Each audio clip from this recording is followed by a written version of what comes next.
نستمع إلى كلمة السيد سيدي حمزة وايمان.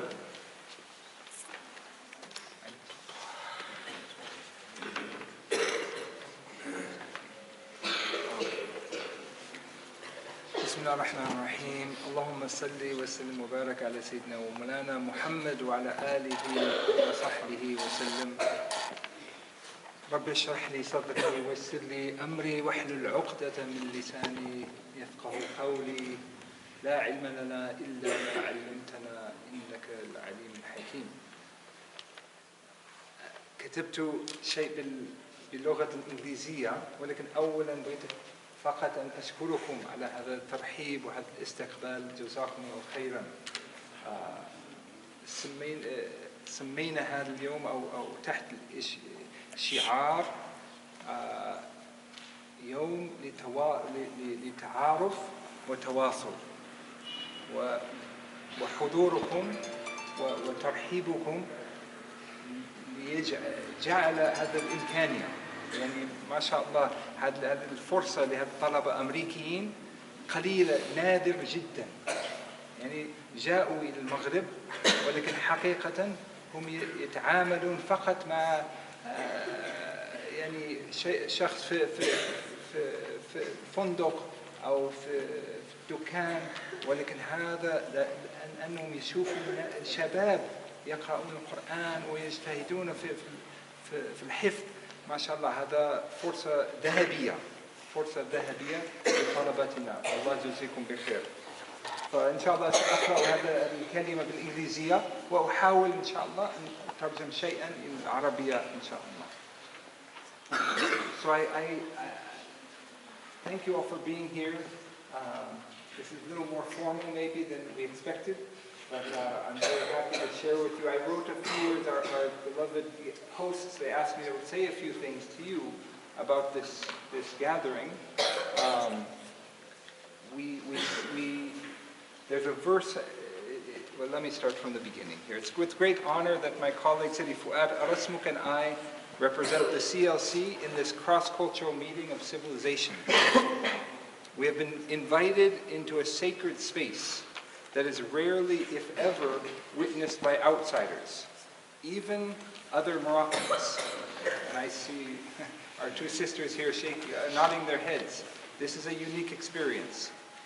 And I want to thank our beloved host at the Zawiya Bosiriya for making this possible.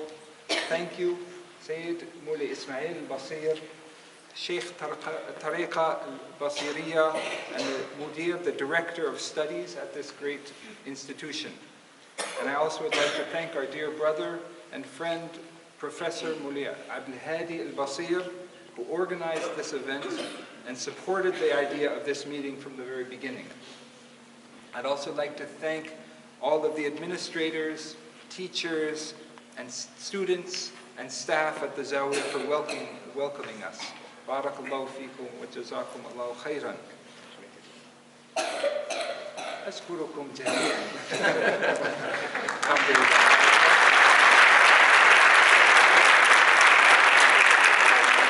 So the theme for today comes from a famous verse in the Quran that states in Arabic, and our dear brother, he read this already, Ya ayyuhan nas, inna khalaqnakum min dhakarin wa untha wa ja'alnakum shu'uban wa qabaila lita'arafu inna akramakum 'inda Allahi atqakum inna Allaha 'alimun khabir.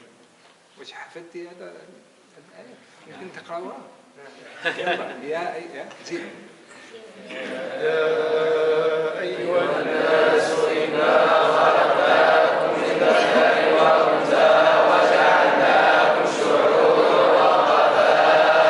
وقبائل لتعارفوا إن أكرمكم عند الله أتقاكم إن الله عليم خبير.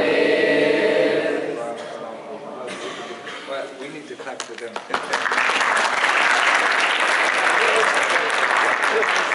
So this verse that they recited for us, it says, people of the world, we have created you from woman and man, and we have made you different peoples, cultures, and tribes, so that you could come to know one another. Surely the noblest of you are the most aware of the divine, and certainly God knows all and is aware of everything. This is the Quranic imperative to cross-cultural dialogue, to intercultural understanding, and to self-knowledge through reflecting on the mirror that those who are different than ourselves afford us. This meeting today truly offers all of us the opportunity to do this. One of the first ground rules typically mentioned for meaningful intercultural exchange is that both sides approach the interaction as equals, with genuine respect for the wholeness of the other. In this case, here today, we represent two vastly different educational systems, emanating from diverse worldviews, which means we have a great opportunity for learning. For the visiting students, for all of us up here, it is rare to see firsthand a sound and preserved educational institution that is not merely a pale imitation of Western education. Yet here we are in the halls of a school that represents a civilization of knowledge that goes back over 1,000 years and is essentially unchanged. People have been doing what these children are doing for about 1,200 years in this part of the world.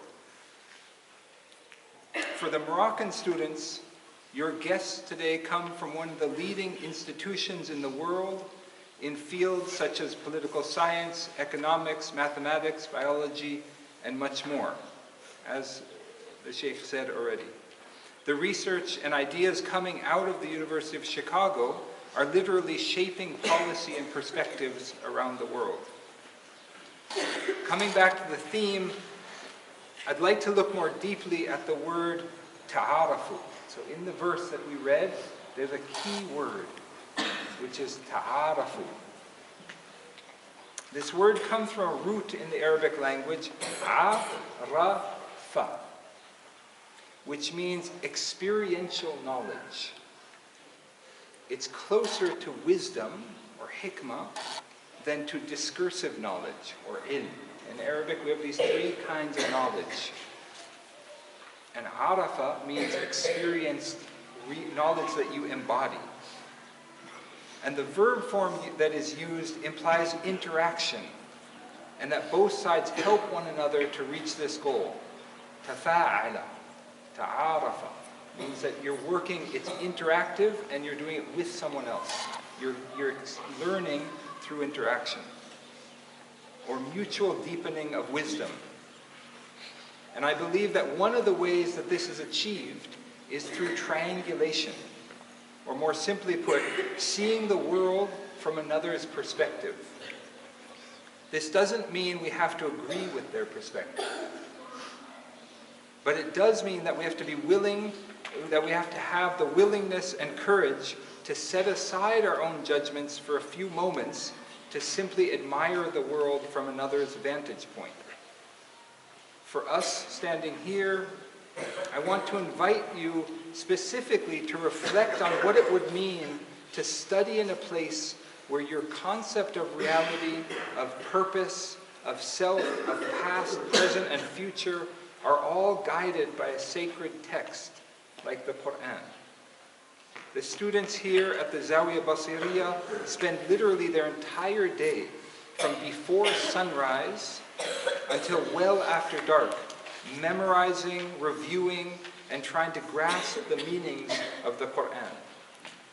What would it mean to have your classes be Quranic memorization, classical Quranic commentary, recitation, Arabic grammar and rhetoric, Quranic legal rulings, etc., all with the ultimate goal of refining your character to live like the Prophet Muhammad sallallahu alaihi wasallam, who is described as a walking Quran.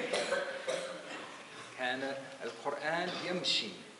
سيدنا محمد صلى الله عليه وسلم يعني وصف بأنه كان قرآنا يمشي. على الأرض. And I wish that I could invite our Moroccan sisters and brothers to come to a school like the University of Chicago and similarly create a space for them to experience the world through a wholly different cultural, philosophical, and cosmological lens. I believe that this kind of deep investigation is at the heart of ta'arafu in this verse. واسمحوا